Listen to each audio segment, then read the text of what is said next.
שלום. אני רוצה לספר לכם סיפור קטן. בשנה הראשונה שעבדתי במערכת החינוך, בשנת הסטאז' שלי, נכנסתי לכיתה ב'1, ובמרכז הכיתה, על כיסא, עמד ילד קטנטן עם עיניים גדולות. הוא קילל וירק וצעק, הסתכל עליי, אני הסתכלתי עליו, התקרבתי ולחשתי לו, אני יודעת שיש לך לב גדול, אני יודעת שאתה חכם, אני יודעת שאתה ילד טוב. הקטנטן עם העיניים הגדולות חייך אליי את החיוך החוצפני שלו. מול כל הכיתה הוא אמר לי, מורה מטומטמת, את לא יודעת כלום. אני ילד מופרע. כולם אומרים שאני מופרע, המורים אומרים שאני מופרע, המנהלת אומרת שאני מופרע, אפילו ההורים שלי אומרים שאני מופרע.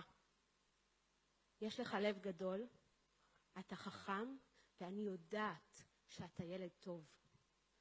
הקטנטן ברח מהכיתה, ובשבוע השני שנכנסתי לכיתה, אותו המחזה. קללות, צעקות, יריקות.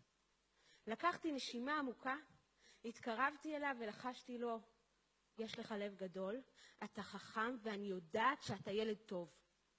הוא התיישב במקום. בשבוע השלישי שנכנסתי לכיתה, ליד הכיסא שלי חיכה כיסא קטן. ועל הכיסא הקטן ישב ילד קטנטן עם עיניים גדולות. ביום הזה הוא בחר בי להיות המורה שלו. אני בחרתי בו להיות התלמיד שלי ביום שהחלטתי לעסוק בהוראה.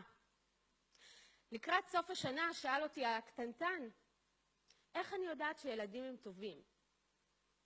סיפרתי לו שיש לי סוד. אתם מבינים? הילדה בתמונה, זו שבוהה, זו אני.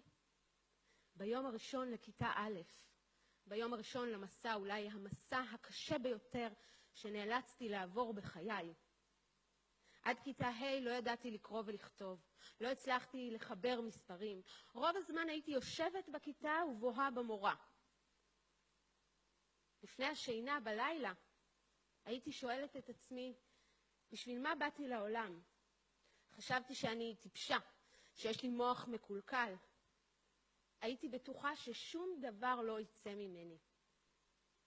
את מה שאני יודעת על חינוך לא לומדים באוניברסיטה. את מה שאני יודעת על חינוך למדתי בכל דמעה שזלגה לי על הלחי.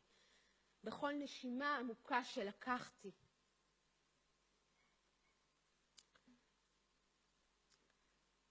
הרבה פעמים שואלים אותי, למה בחרתי להיות מורה? זו הגאווה הכי גדולה שלי, הניצחון הכי גדול שלי.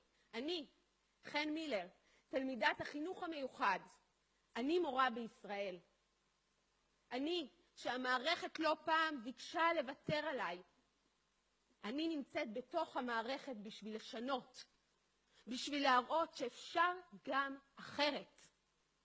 מורים, מנהלים, אנשי חינוך, המילים שלכם והמחשבות שלכם על הילד, בשלב כלשהו הופכים להיות המילים והמחשבות שהילד חושב על עצמו.